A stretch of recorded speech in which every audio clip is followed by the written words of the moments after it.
Bonjour ou bonsoir à toi qui regarde cette vidéo et bienvenue sur ma chaîne YouTube. Alors aujourd'hui je vais faire quelque chose que j'ai pas l'habitude de faire, je vais dessiner comme un autre dessinateur. Et pour pouvoir y arriver, je vais étudier le style de ce dessinateur, analyser ses codes graphiques et ses sensibilités artistiques afin de pouvoir me mettre dans ses chaussures ou en tout cas essayer. Parce que le gars auquel je vais m'intéresser aujourd'hui est une très grosse pointure de l'industrie de la bande dessinée. Le gars chausse du 73. Et là, il n'y a très probablement pas de suspense puisque tu as soit lu le titre de la vidéo, soit vu la miniature. Bref, aujourd'hui, je dessine comme Akira Toriyama. Akira Toriyama. Akira putain de Toriyama. Ce gars, c'est clairement l'un de mes mangaka préférés. C'est un véritable génie de la bande dessinée qui a su transcender ses pairs notamment grâce à sa capacité à générer des chara-design marquants, sa maîtrise du storytelling graphique ou encore ses idées de mise en scène caractérisées par un dynamisme extrême. Le gars, c'est l'un des boss de fin du manga game. Mais Akira Toriyama, c'est surtout le créateur de l'un des mangas les plus cultes et révolutionnaires de tous les temps, mon manga préféré all time et même mon œuvre de fiction préférée, Dragon Ball. Mais comme je l'ai dit en début de vidéo, pour pouvoir dessiner comme Akira Toriyama, il faut d'abord connaître les codes graphiques symptomatiques de son style de dessin. Et pour moi, le premier de ces codes graphiques, c'est sa façon de représenter les yeux. Alors, ce n'est pas du goût de tout le monde, mais il faut reconnaître que cette représentation des yeux est tout de suite reconnaissable. Pas d'espace entre l'œil et le sourcil, des angles extrêmement prononcés qui rendent ses regards très expressifs. Bien entendu, il lui arrive de représenter différemment les yeux en fonction du personnage, de sa personnalité, de son humeur, etc. Et d'ailleurs, cette façon qu'il a de représenter les yeux, c'est bien plus tard sur Dragon Ball qu'il l'a développé. Parce que si on prend Dr. Slump, son manga précédent, ou même les premiers volumes de Dragon Ball, on voit tout de suite qu'il représentait les yeux de façon un peu plus classique, puisque son style n'était pas encore assez défini à cette époque. D'ailleurs, tiens, on va faire un jeu assez simple pour voir si tu as compris ce que j'ai dit. Et aussi pour gratter 15 secondes de vidéo. Les affaires sont les affaires, hein.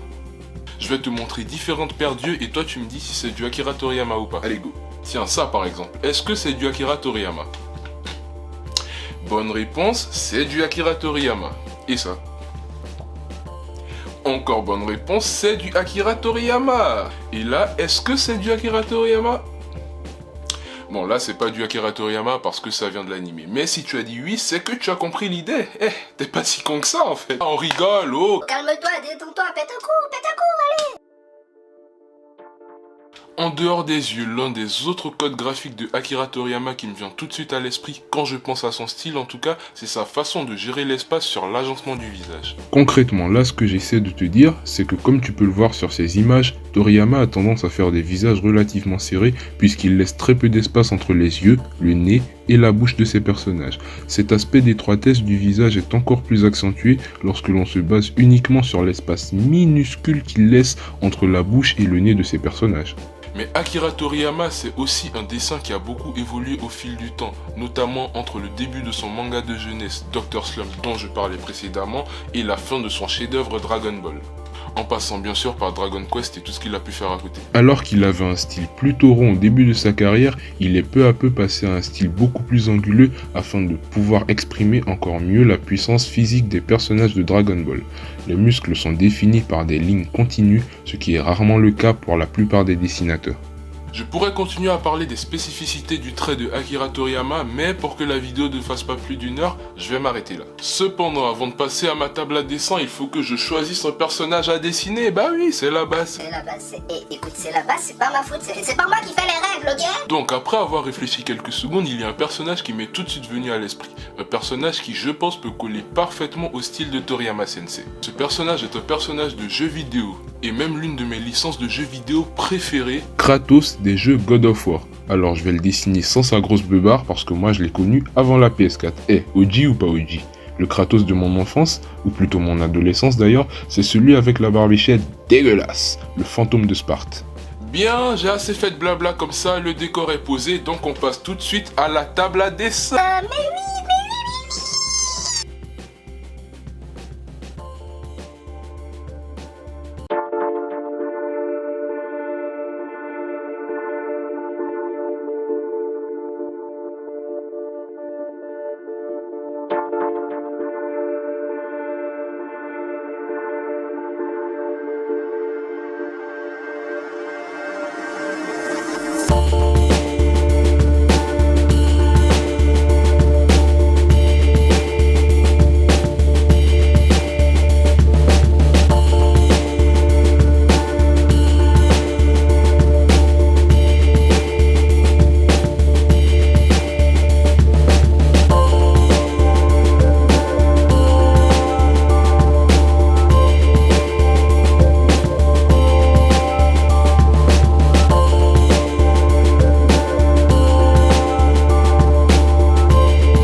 stop. À ce moment-là du dessin, je m'apprête à passer à la couleur. Et là, j'ai deux choix qui s'offrent à moi. Soit je pars sur de la couleur à base de dégradé pour les effets d'ombre, de lumière, etc. Ou alors je pars sur de la couleur en mode cel shading pour donner plus un côté animé, plus un côté japanisant au dessin pour rester dans le ton Akira Toriyama, Dragon Ball. Et au final, je décide de mélanger les deux.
Maintenant que le dessin est terminé, résultat final.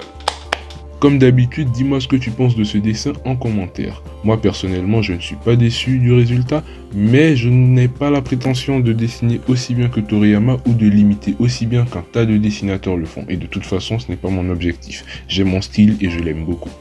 Comme pour toute vidéo YouTube, si tu as aimé celle-ci, tu t'abonnes, tu likes, etc. C'est vraiment important, blague à part. Et aussi, si tu aimerais que je fasse ce genre de vidéo pour d'autres dessinateurs, que ce soit comics, manga, webtoon, franco-belge, enfin n'importe quoi, bah tu me le dis en commentaire également, et puis je le fais, voilà, c'est comme ça, on discute, on échange, voilà. Voilà, cette vidéo est à présent terminée, on se retrouve très bientôt pour une nouvelle vidéo, et moi je retourne à mes aventures. Bisous. Eh, t'es encore là? Si c'est le cas, tu peux me suivre sur Instagram si c'est pas déjà le cas. Le lien est dans la description. Ou tu peux regarder une autre de mes vidéos.